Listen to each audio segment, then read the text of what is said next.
trail and ultra runners, what is going on? What's happening? Welcome to another episode of the Koopcast.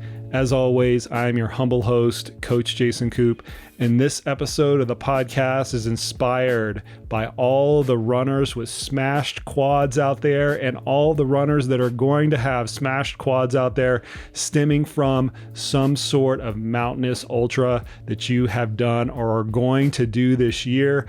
I feel your pain. We have all been through that before, and one of the great mysteries of coaching athletes for these types of events is how to prepare them to contend with all the copious amounts of descending, the damage that goes along, and the loss of control and the loss of technique that happens to go along with all of that descending as well. And so, in order to come up with some science-based explanations on how we could potentially train to ready athletes for this particular demand of trail and ultra running, I brought on a researcher in this area, in Arash Khassetarash out of the University of Calgary. I got to know Arash through his presentation that he put on during a downhill specific running seminar put on by the famed physiologist Guillaume Millet, that I just happened to be a panelist on the uphill portion of that seminar. I'll leave links to both of those in the show notes for those of you that want to deep dive into the science and practice of uphill and downhill running.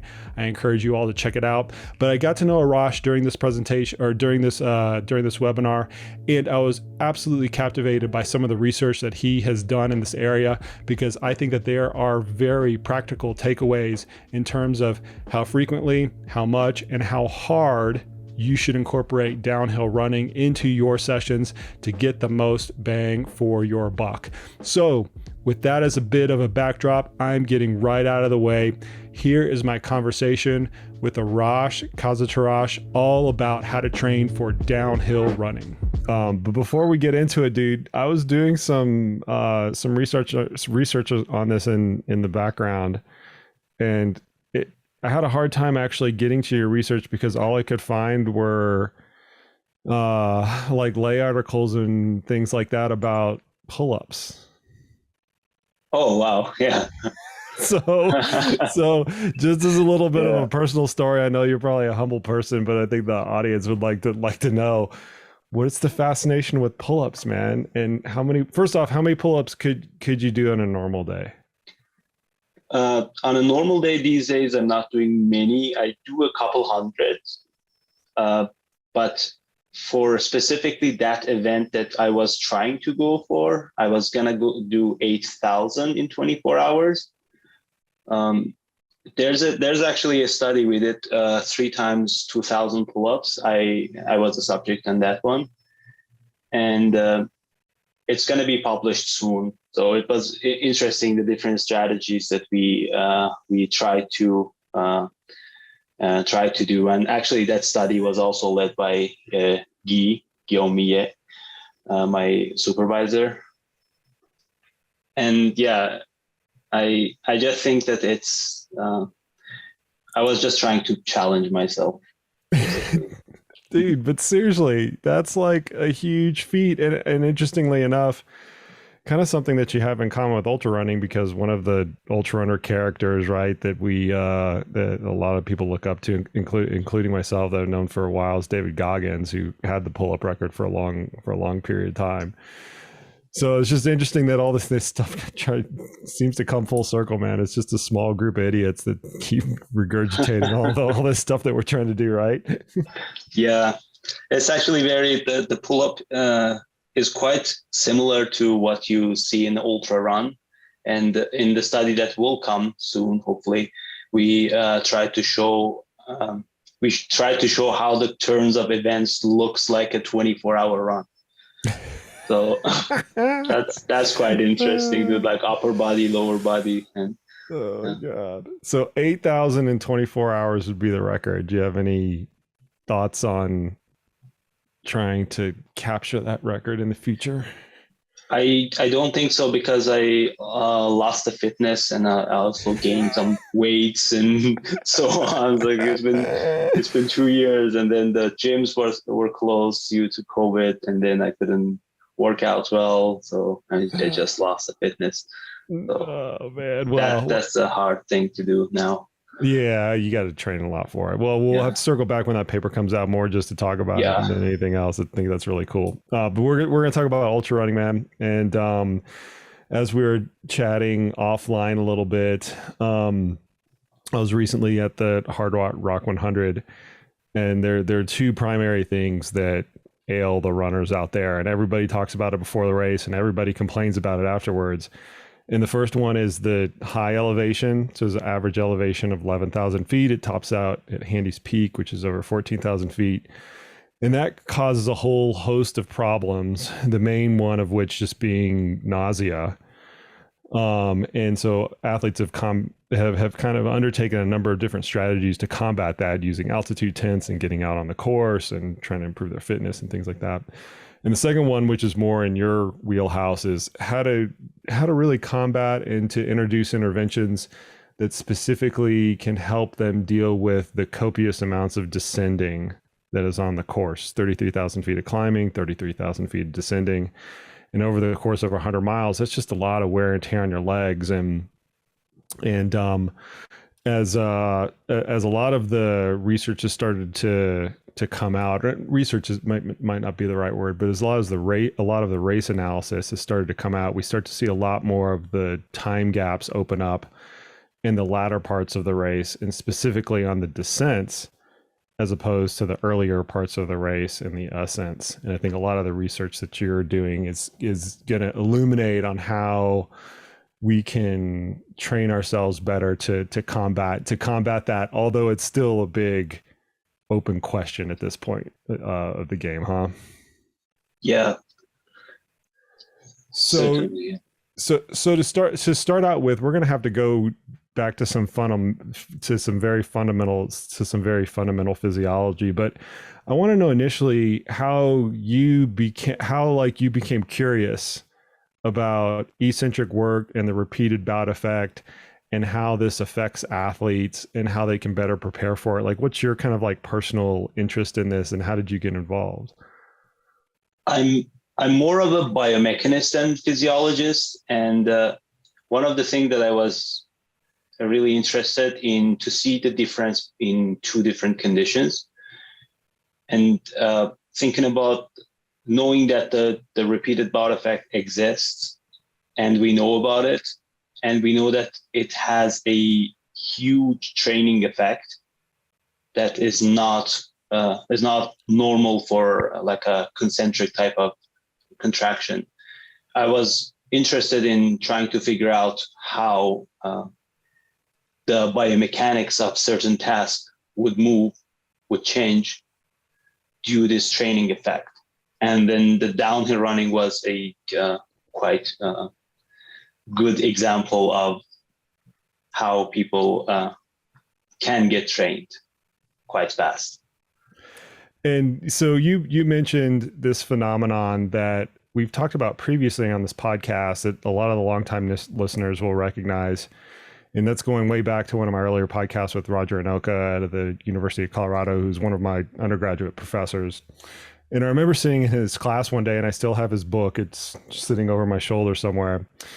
And we were going over the inoculation effect. I'm going to term it a little bit differently to kind of emphasize it more than anything else. And I was sitting in his classroom as a young undergraduate and endurance athlete, and he was trying to impress upon us that in most types of adaptation situations, whether it's an athletic one or a rehabilitative one, we're looking at an adaptation that can occur over the course of weeks and months. And the audience that is listening to this is going to be a lot of endurance athletes, and they recognize this. They put in training for weeks upon weeks upon weeks upon weeks upon months, sometimes even up to a year, even 4 years, that all accumulates in some sort of apex race that they're training for. And for Professor Anoka to kind of like turn this on its head and to say that one bout of exercise offers some sort of adaptation or protective effect, the inoculation being the protective effect, against subsequent bouts of exercise, to me was kind of mind blowing, and also almost unbelievable at that point, because we were so used to this paradigm, this endurance training paradigm, where adaptation takes weeks, if not months, not one single dose of it. Yet that's what we find with eccentric exercise. And I want you to try to explain that a little bit further for the audience, because it is a very novel concept, and one that I think a lot of athletes, as we're preparing for these events, we have to kind of like shift our paradigm around in order to fully understand it. Yeah, so the eccentric exercise is kind of very much different in terms of, in many terms, it's very different than concentric exercise, or whatever people call it, isometric exercise, which is also another mode. But in eccentric exercise, there are many theories that at some point people looked at eccentric exercise. They did a one bout of leg extension, for example, eccentric leg extension. And to explain in a better term, eccentric exercise would be the one that but that the muscles are lengthening instead of shortening. And while this lengthening is occurring, and the muscles are kind of trying to withstand the force, in that time, there seems to be a sort of a damage to the muscle, or the contractile system, or the neural system as well. And that kind of triggers some subsequent events that helps to regain strength and even become more stronger. And we know that this, we realized like 30, 40 years ago, we realized that this effect exists, and they become stronger. The second time they tried it, they realized that they're much more resilient to this damage. And that was something that very new at that time. And then different researchers looked at different perspective of it to see how this mechanism is working. And over the past 30 years, researchers come out with different mechanism that could contribute to this effect. And you can think of many things, many different possibilities, but there are four possibilities that is considered to be a reason for this. But eventually what is happening is that I think for an athlete, it would be more important to know that the outcome is that the neuromuscular tendon unit becomes stronger, and that is and becomes more resilient to muscle damage. And that is what an athlete wants, especially in such a long event of an ultra endurance or ultra marathon running. Well, and you mentioned some of the original context of this, which was to take a very simple exercise, a leg extension, or sometimes even just lowering the weight from like a bicep curl. People always recognize a bicep curl because it's a vanity type of exercise, and lowering the weight back down is the eccentric component of that. But how one bout of that can provide some sort of protective effect for future bouts. What the endurance community kind of really wants to know is okay, how can we take some of these lessons, and how can we learn from this phenomenon to specifically apply it to an ultramarathon situation where there's a lot of climbing, a lot of descending, and the descending becomes quite problematic, particularly in the latter course of the race. And you decided to study just that. Well, you put subjects on a treadmill, you made them run downhill, and then you examined how this repeated bout effect played out throughout the course of the intervention. So why don't we start with that study, and then we can kind of move into maybe what some learning lessons would be, or maybe what they could also teach us about the trainability of this particular aspect. But let's just kind of start with the study design and what you were actually doing. So the study design was to make sure that we will have repeated bout effect, and knowing that downhill running also has a lot of this eccentric contraction, and that could basically damage the muscles the first bout. And if we do it the second bout, we will have this strong effect that we are hoping to figure out what is going on. I was mostly interested in the biomechanics, but I know that many people, most researchers are also interested in the physiology part of it as well. So what we did was to bring the athletes, and they ran on a treadmill for half an hour on a pretty steep descent, 11 degrees or 20%. And running on treadmill is a little bit different than running on a trail, because when you run on a treadmill, you have to kind of brake, because you can't go further if you're running downhill. And that would, even that 10, 11 degrees descent would be even more compared to a simple trail running. So that was decent enough, that slope was enough to damage them completely in terms of their muscle. And let me hold on, wait. But you're intentionally. Let me. I don't want the gravity, excuse the pun, of the study design to get lost on the listeners. This is it's an extremely steep slope that you're having them run downhill, but you're intentionally setting it up to induce a lot of damage. That's the whole design. Like, you want to see a lot of fatigue and a lot of damage just from this one bout. And so you're designing the condition to be almost as steep as possible. I don't even know how you get the treadmill to decline that much. So why don't you paint that picture as well to help like solidify it in the listeners' minds? Yes, we have this instrumented treadmill that can go. I think I'm not quite sure. It should be close to 30 degrees. That can go down. Like, it's very, very steep treadmill. It can go even lower than that. But for our purposes, we were just trying to make sure, first, the athletes will be okay at the end of the run, and the second, that the athletes will be damaged enough. And knowing from the many years of research, we knew that this specific duration and this specific slope would incur enough damage for us to be able to see the effect. And then in the second part, 3 weeks later, we brought them again.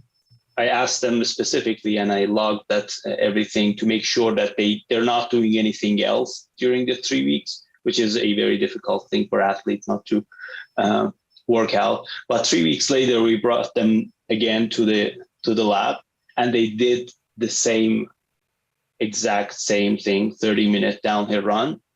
And now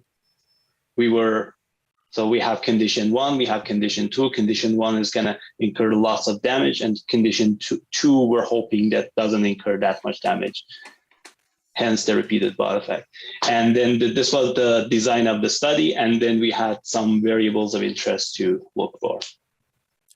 And so can you summarize generally what happened between week 1 and when you brought them back in the lab? And once again, this is such a weird thing, because you just had them go, they did, I forget what you said, 30 minutes running downhill, 20% slope. That's going to be hard, but no other training at all in between point 1 and point 2, which were 3, when you were evaluating these people, which were 3 weeks apart.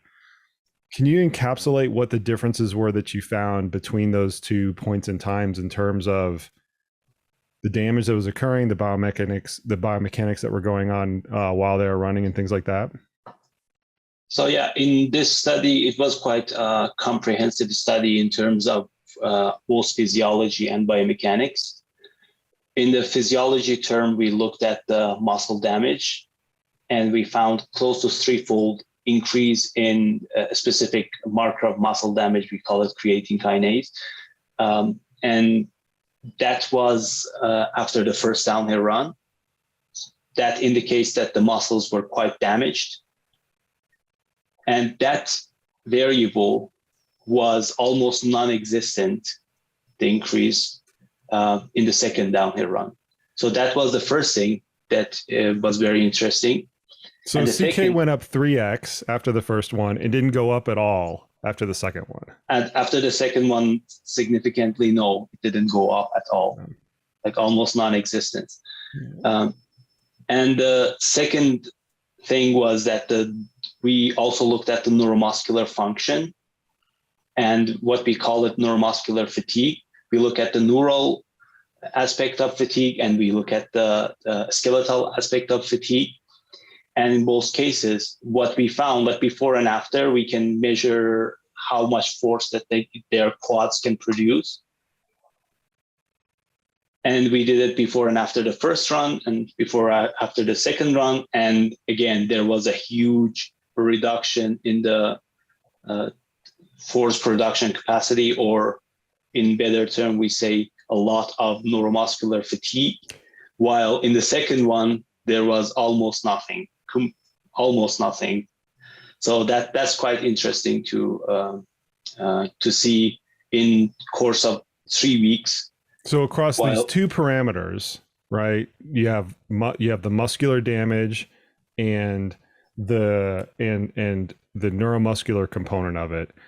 Both of them were impaired significantly after the first one, but hardly impaired at all after the 3 week period in between the two trials. Yes, and yeah, that's quite. That's what we were expecting to see, and it was just to show that this exists, and it is of course very interesting for runners. Hopefully, that there was no other intervention in between these 3 weeks. They just ran one downhill, and 3 weeks later they did the second downhill, and that was the large effect.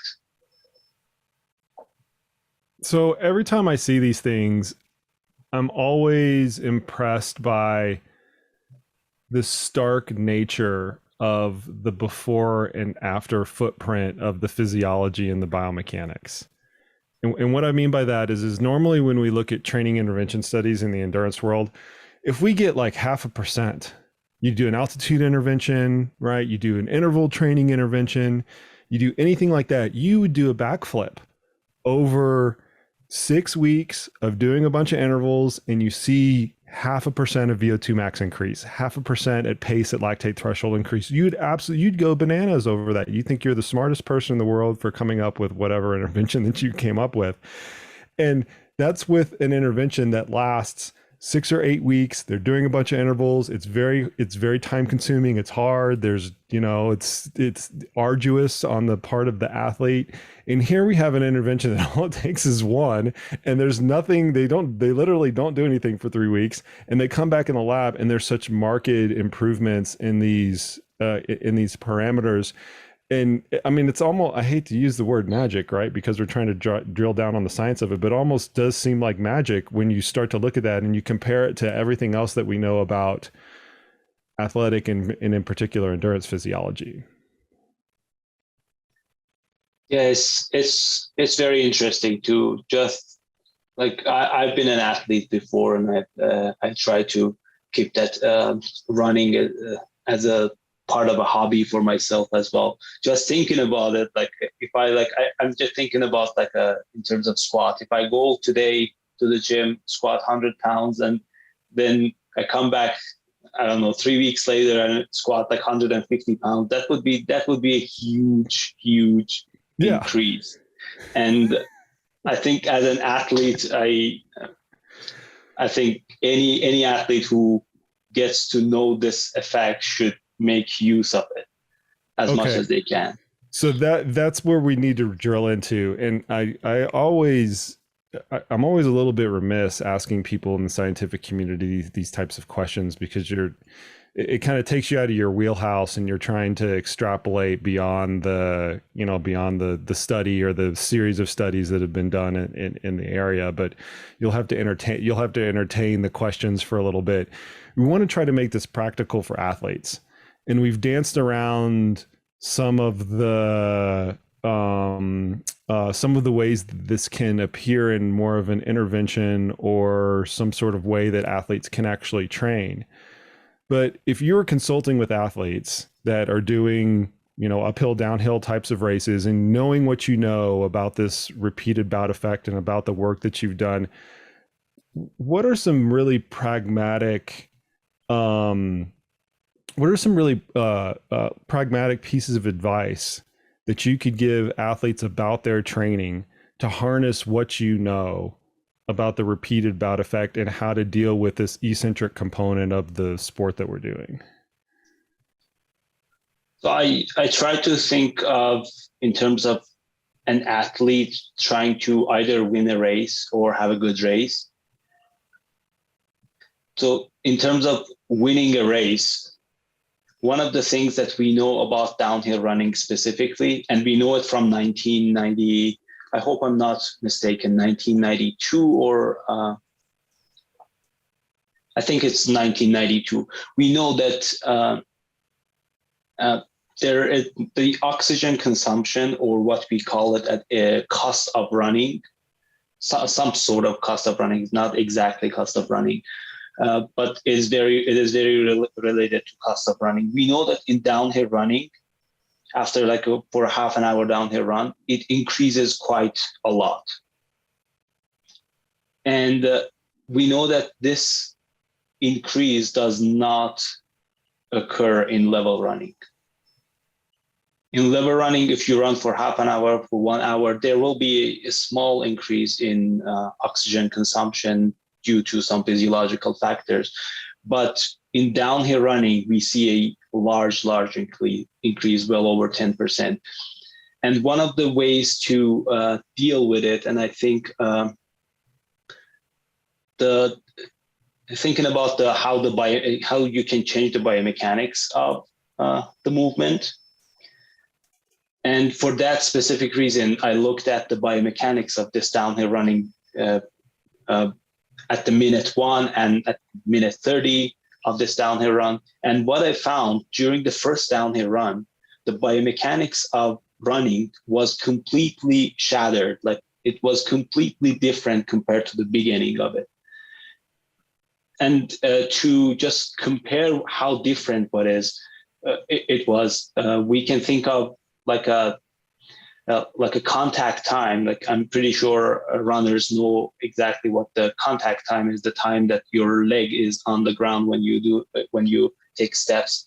The contact time, increase in contact time during a 1 hour level run is around 1 or 2%.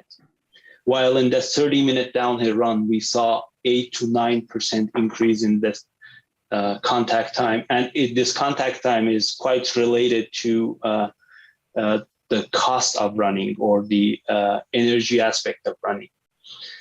So that was the downhill running 1. And during downhill running 2, we did not see that much of an increase. There was an increase, but it wasn't as much. It was close to 4%. So that is one of the things in terms of energetics of that run, or how much energy you consume to run that specific distance in this specific race. Just previous exposure to downhill running helps by that much. And that 4 or 5% difference between the two bouts is a very huge difference. And it would make a lot of difference in terms of one race. So that's kind of one aspect of looking at how you, like, the importance of previous exposure. Let me try to contextualize this a little bit, because we were both in a series of webinars hosted by your colleague Guy, and in the it was split between an uphill seminar and downhill seminar, and I gave some perspective on the uphill, and you obviously gave some perspective on the downhill. But one of the presenters on the uphill was Professor Roger Crom, who did a lot of the biomechanics research around the Nike Vaporfly several years ago. And if everybody can teleport back a few years and all the controversy swirling around those shoes, which they found made about a 4% running economy difference. And it completely blew up everything that we knew about the rules and performance. And we're going to have to rewrite this and rewrite that. What you're saying is the running economy different, or we're using a cost of, quote unquote, cost of running difference just with one bout is over 4%. So I want to like contextualize the difference between those two, and one being like so astronomical with a carbon fiber foot plate, and another one being a simple one downhill intervention kind of causing a not the same, but a similar type of running economy improvement in air quotes. So just to clarify, the contact time is quite related to cost of running and the oxygen consumption, but it's not exactly the same. So the 4 to 5% increase in contact time would kind of have some effect on the cost of running. That might be 1 or 2%, 3%. I think that could be a good next study for someone who's interested in to see, looking at the both variables and see how they are related. But there is definitely a big aspect of big improvement of performance between the two bouts, and I just don't know how many percentage it would be, but it's interesting. Even if it's like 1 or 2%, at the end of the day, we're looking at just one bout of downhill running compared to how many years of research has gone into making the vapor fly. There you go. Yeah. So we've got this one component where the biomechanic, where I'm going to try to coin this term a little bit, but you're more biomechanically resilient after this one bout of downhill running, meaning your mechanics just aren't changing enough, and you're, from a performance standpoint, whether you want to talk about it in terms of the cost of running, or you're smoother downhill, or there's less damage, it's kind of everything all rolled into one. That's one component of what athletes can kind of take home and what the practical implications are. But what are some of the other ones that you've found throughout this research where an athlete who's preparing for an event can look at this and go, okay, I'm going to practically apply this into my training over the course of the next few weeks?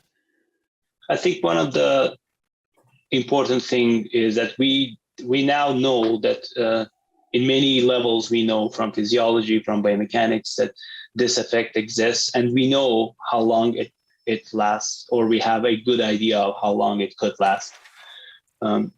And we know what happens in the first week after you do the first bout. So what I would suggest, don't do a downhill run a week before your race. Don't do it 2 weeks before your race. Try to do it like 3 weeks before your race. That we're quite sure that by that time you're completely recovered from that previous damage, and now you're stronger. And so having 1 or 2 bouts of eccentric exercise, and specifically if you're a runner, then the downhill running, that could do a huge favor on a race day. Well, and one of the things you're referring to is what I just call the legacy effect of these types of workouts. And you're probably not aware, but we've had a lot of coaching roundtables on this podcast where we've talked about how to design training camps for athletes who are competing in mountainous events that live in Florida, right? Florida and Texas, they don't have access to this, which is a really common situation for most kind of normal people. And based on this research and the research that has come before this, we've come up with this generalized consensus that if we want to bring an athlete into a mountainous environment to do a training camp in advance of a mountainous type of event, we want to time that training camp to be anywhere between 3 and 5, maybe 6 weeks at the very most in advance of that race. And a lot of that timing comes from this legacy effect that you mentioned, where we can see a lot of these protective effects last up to 3 weeks and even longer. But shorter than that, there is a lot of damage induced. So it's this fine balance between allowing enough time for all of the negative repercussions to work themselves out and enough time to let the positive ones kind of shine through. So I'm wondering if you could kind of enlighten us about anything else having to do with that timing or that legacy effect in terms of what you know about all this, everything going on with the repeated bout effect and eccentric exercise. Yeah, what I think it would be interesting for the athletes that there's been many research. There's been specifically research in downhill running, but one interesting research was from 1985, and that was like over 35 years ago. And in that specific research, they showed that the good amount of time would be 3 weeks to have that repeated bout effect, and it would last until 6 weeks, as you mentioned, and after that, it might lose its effect. So, okay, here we get to some really practical pieces, right? Because we know in a research design, you're trying to isolate as many variables as you can. And you just mentioned this totally, and you're going to have to forgive me for sounding a little bit contrite here. You have this totally over-contrived situation where you have these recreational runners, which is the population you were studying, do one bout of exercise. They don't do anything as to not confound the research. And then they do another bout. That's not the real world, right? In the real world, athletes will kind of continue to train and things like that. So what can we say, or what can we theorize a little bit about how this legacy parameter of 3 weeks plus or minus gets affected by the normalcy of the training process? Athletes are going into an intervention like this, or an intervention that like what we're proposing, with some degree of training, and they're going to train to a certain degree after that, after whatever intervention that they're using. What can we say about that, how that legacy, this proposed 3 week legacy process, actually gets affected by any of the training that happens before and afterwards?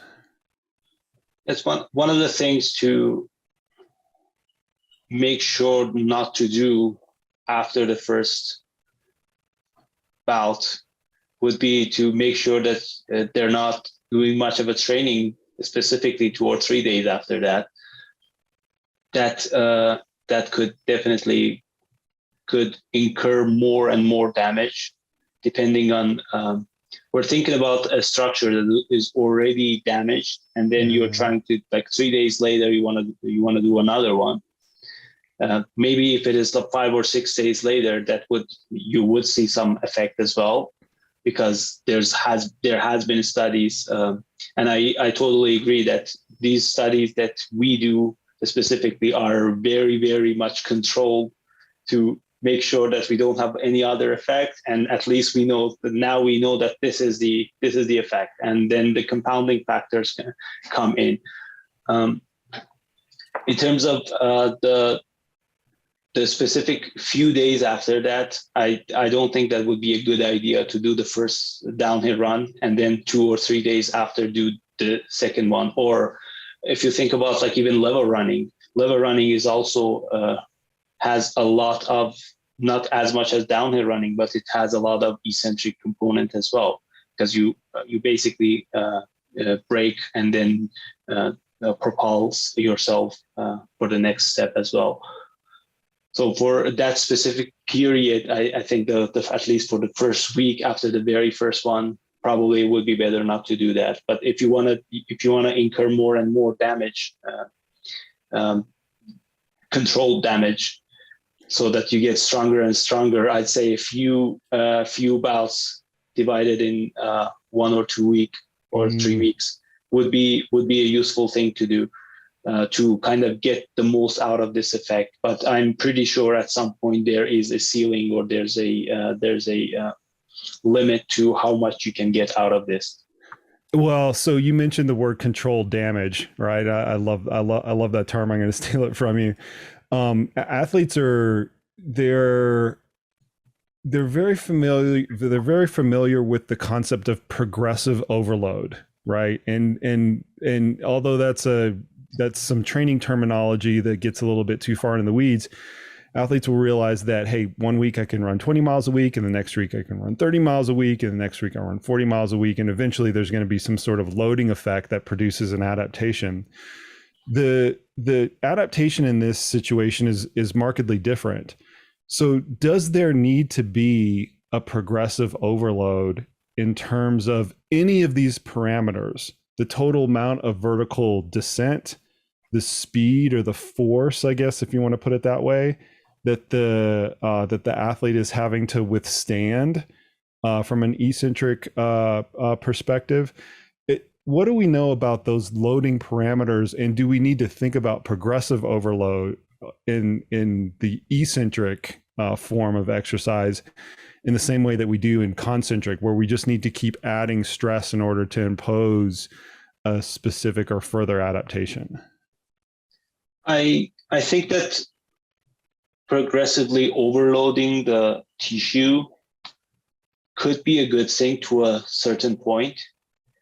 And then after that certain point, first of all, there will be a point, like you can think about, like I try to think about it in terms of mechanics. Think about I don't know, like some sort of a tissue that you're trying to put tension on. And then and then the tissue becomes less and less resilient to that tension. And then it gets stronger, and then you come back, and then now you need to increase the tension, and so on and on. But there's a specific point that tissue wouldn't be able to withstand more than that, hence the overuse injury. So to a certain point, I think it's good to get the most out of this effect that we could, but I don't think that it could go forever, because at some point the tissue, like even if the muscles are not, so the muscles are getting stronger, let's say, at the same time the bones are getting, bashed in every step. So at some point one of them has to give up. So and yeah, you don't want that to happen. You don't want that to happen. But here's kind of what I'm getting at, right? And I think this gets really practical. Is you can choose to overload in a lot of different ways. And with downhill running, the two fundamental ways that you have is either you can do more descending, right? So that's just more repetition, or you can do the same amount descending faster, so that increases the force. Given those two and what you know, what would you theorize would produce a superior adaptation at the end of the day? If you just took your same study and said, listen, we're just going to have you run faster, 30 minutes, we're going to have you do more ascending, or we're going to have you do an hour at the same speed. Because once again, athletes going out there, this is how this kind of gets reflected from a practical perspective in people's trainings. They either want to run the downhills harder to induce that effect, right? I'm just going to go as fast as I can, or they're going to do more vertical, or sometimes both, which might be the worst of both worlds, as you were mentioning earlier. But since we have a limited number of tools to pick from every day, what do you think would produce the superior adaptation in this case? That's a very difficult question. I love stumping you guys, by the way. It's fun for me. Yeah.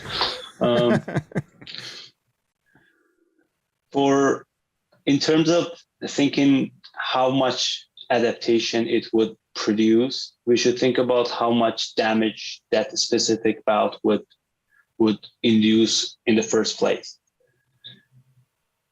We can think of an equivalent if we're just thinking about that. The reason it's very difficult to answer, because I'm also thinking about something else that I'll explain later. But if we're just thinking about the adaptation itself, and if we're considering the damage being the start of that adaptation, we can think about two different equivalent bouts that would produce the same amount of damage. You can think about like it's a, I don't know, like it's 1,000-meter elevation loss in 30 minutes. That would be one way to look at it. Or we can think about the same, like smaller elevation loss, like 500 meter, but this time instead of going for 30 minutes, this 500 meter, you want to go it in 15 minutes. Almost impossible, but in terms of speed, or if we're thinking about like a 5K run. But let's just go with the extreme, and then it would be close to that one. Or another study from 2000 or 2001 from Dr. Roger Stone, if I'm not mistaken, that they looked at how they can change the stride length. So when you're changing the stride lengths, you're basically incurring more force into the muscle and you're incurring more damage.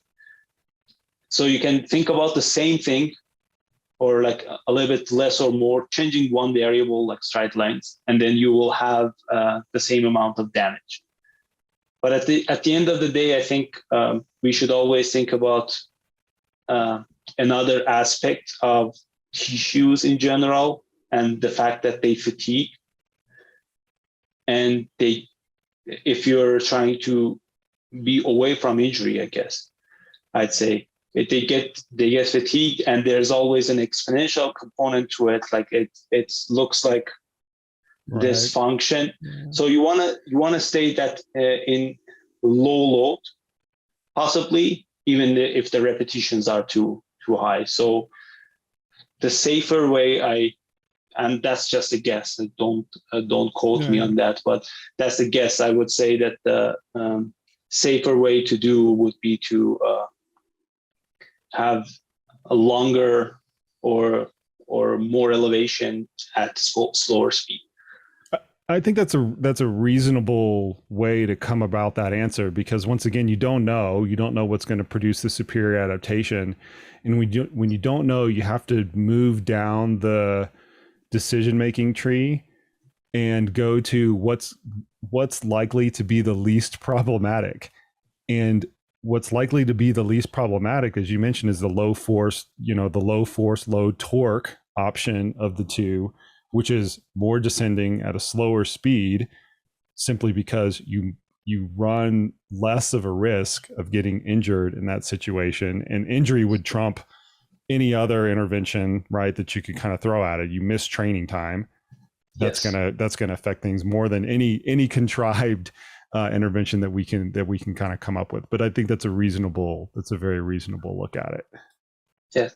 And on the other hand, if you think about specifically downhill running, you were in that downhill running seminar as well with the webinar, and Marlene talked about this another aspect of downhill running, than the fact that they can speed up. Some people can speed up and some people can't. And I think it also has some sort of training effect on it, but that is, so like running with faster speed in downhill, like training in faster speed might be beneficial in that case. But again, the question would be, do you want to risk the injury? Yeah.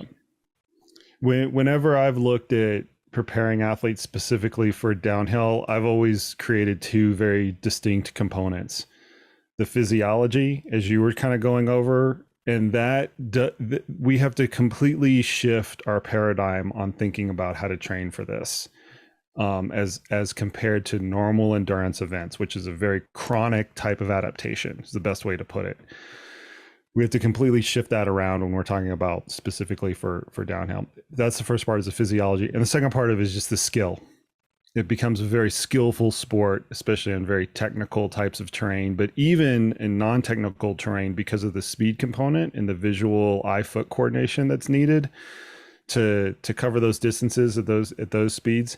I do think that those are both very distinctly trainable parameters that we have to look at this condition of trail running very specifically at, because it's not your prototypical the best VO2 max and the best, power at lactate threshold types of win scenario. There's more things at play. Yes, there in terms of trail running, it would be much more. There are many confounding factors that we didn't consider in our in our study. We tried to just to isolate a specific effect, but yeah, that as like you can have someone who has a very good VO2 max and have them run uphill, they would be okay. Yeah. But at the same time, if you ask them to run downhill, it depends on many other factors. And very interesting in my study specifically, looking at athletes individually, I had an athlete with estimated VO2 max of close to 70 milliliter, quite very good. Yeah, very good athlete. Yeah, quite good athlete. And that athlete never ran downhill. And that the speed in my study was 2.8 meters per second, 10 kilometers per hour. Yeah, not very fast. Basically like for someone like with 70 milliliter oxygen VO2 max, that would be absolutely nothing to run that speed. But interestingly, he was the one with the highest muscle damage. Between my athletes, I had athletes who could barely run 10 kilometers per hour. So we wanted untrained people, right? So could barely run that speed level, but downhill would be simpler.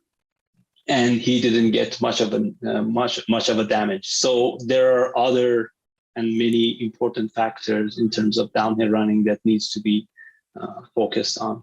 Yep. Specificity. The more and more I look at this, it's just, we can divide trail running into several different sports: uphill running, uphill walking, downhill running, downhill walking, level walking, like all of those things. And you as a biomechanist, I think, can really appreciate how different those are, how different they are in terms of how you're actually locomoting and coordinating all the limbs and what that looks like systematically. The more and more I come back to it, they're just separate sports that we have to train for that are all linked by the cardiopulmonary system. Yes. So what do you want to know now? We just went through all this. You had a really cool study design. You've done some follow-up work with it. Like, what is tickling your curiosity that you want to figure out next that the audience might be interested in? Well, the next thing that we were interested and we're hoping to get it published soon, specifically for this downhill running, was that, so we ran for half an hour and this athlete got quite damaged, right? And then you're a good athlete, you're good 70 mils of VO2 max athlete. Yeah, got really damaged. Yeah, they got really damaged after this run. And then now we know that the biomechanics completely changed. And as a biomechanist, for me, specifically, I was interested to know, is this change going to affect what is called, we call it stress fracture risk? Is this going to affect the fracture risk or not? And is it something important to even look for or look at it? And that's the next question that we're trying to answer right now. Interesting. And it is quite has to do with calculating the muscles of the forces and how they interact in the body and how the bone looks like, the shape of the bone and so on, and then calculate how much the bone is going to be deformed, basically. Right, because they're stressing their bone in a way that it's not used to because the muscles can't, or the musculature can't handle it. Kind of, yes. Yeah. So that would be the next question to tackle. And I hope that also has some practical applications, thinking that trail runners might also be interested in knowing the risk of their injury. Well, I look forward to seeing that come out because, quite frankly, we're pretty terrible at preventing injury as a whole. And I put myself as a coach in that terrible category. The athletes, the physical therapists, everybody who's working in this, that has skin in the game, if they're being honest with themselves, we're not very good at preventing injury. So any research that we can bring to the surface and bring to the forefront that could potentially enlighten us on how those injuries can come about and how we can prevent them is always quite valuable. Yes. 40 years, 50 years of research in trying to work on the injury prevention has led us to some point, but I guess we still need to know way more. And at the same time, like the athletes are usually kind of take themselves to the limit. That's true. And that always is challenging. And going back to, like, we talked about an average scenario, and now we're talking about the limits and so on. So I think the conversation is going to be back and forth in getting better training, and then at the same time trying to prevent injuries. Of course.